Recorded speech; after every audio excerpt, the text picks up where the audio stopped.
वज़ीर आज़म शहबाज शरीफ़ जी सदारत हेठि वफ़ाक़ी काबीना जो अहम इजलास थियो, जंहिंमें इस्लामाबाद हाई कोर्ट जे 6 जजस जे ख़त जे मवाद ते तफ़सीली गौर वीचार कयो वियो।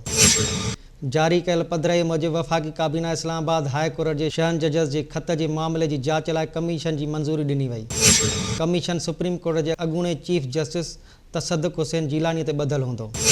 पधिराईअ में ॼाणायो वियो आहे त वफ़ाक़ी काबीना इंक्वायरी कमीशन जे TORS जी बि मंज़ूरी ॾिनी, जंहिं तहत जजस जे ख़त में लॻायल इल्ज़ाम जी मुकमल जाच कंदी ऐं इहो तइ कंदी त उहे इल्ज़ाम सचा आहिनि या न। पधिराईअ में उहो बि चयो वियो त कमीशन इहो तइ कंदो त छा को ऑफिसर सिधी रीति मुदाख़लत में मुलविस हो। कमीशन खे इंक्वायरी दौरान कंहिं ॿिए मामले जी जाच करण जो इख़्तियार हूंदो। पधिराईअ मूजिबि कमीशन जाच कंदी ऐं हक़ीक़तनि जे बुनियाद ते कंहिं बि इदारे, खाते या उहिदेदार ख़िलाफ़ कार्रवाई जी सिफ़ारिश कंदी। पधिराईअ मूजिबि काबीना 6 जजस जे ख़त में एग्ज़ीक्यूटिव तरफ़ां मुदाख़लत जे इल्ज़ाम खे रद्द कंदी।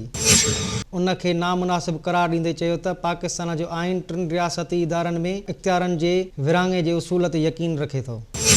इस्लामाबाद हाई कोर्ट जे 6 जजस सुप्रीम जुडिशल काउंसिल खे ख़त लिखी मुतालबो कयो त असां जस्टिस रिटायर्ड शौकत अज़ीज़ सिद्दीक़ी जी जाच कराइण जे मौक़िफ़ जी मुकमल हिमायत कयूं था। जेकॾहिं अदलिया जी आज़ादीअ में मुदाख़लत थी रही हुई त उहे केरु हुआ, उन्हनि जी मदद कंहिं कई। सभिनी खे कानून जे कटहरे में आंदो वञे त जीअं हीउ अमल ॿीहर वरजाए न सघिजे। वज़ीर आज़म शहबाज शरीफ़ ऐं चीफ जस्टिस ऑफ पाकिस्तान काज़ी फ़ाइज़ ईसा में मुलाक़ात दौरान इंक्वायरी कमीशन जोड़ण ते इत्तफ़ाक़ पिणु कयो वियो।